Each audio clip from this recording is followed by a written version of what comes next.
আসসালামু আলাইকুম। আশা করি সবাই ভালো আছেন।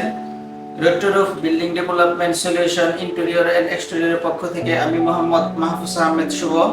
আমি আপনাদের মাঝে আজকে যে প্রজেক্টটি নিয়ে কথা বলবো সেটি ময়মনসিংহ জেলার মুক্তাগাছা উপজেলার প্রাথমিক শিক্ষা অফিস এ নিয়ে কিছু অংশ ঘুরে আপনাদেরকে দেখাবো।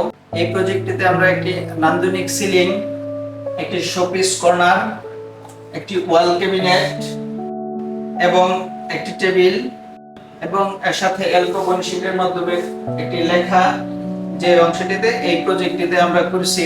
এবং এই পাশটাতে সামনে থেকে দেখলে দেখা যাবে যে মেঘের রাজ্যে বসে আছি এমন একটি ওয়ালপেপার এই রুমটার নান্দনিকতা আরো বাড়িয়ে তুলেছে।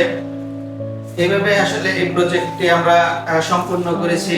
এই ছিল আমাদের এই আজকের প্রজেক্ট নিয়ে কিছু কথা। পরবর্তীতে অন্য আরেকটি প্রজেক্ট নিয়ে আপনাদের সাথে কথা হবে আবারও। সেই পর্যন্ত সবাই ভালো থাকবেন, সুস্থ থাকবেন। আল্লাহ হাফেজ। আসসালামু আলাইকুম।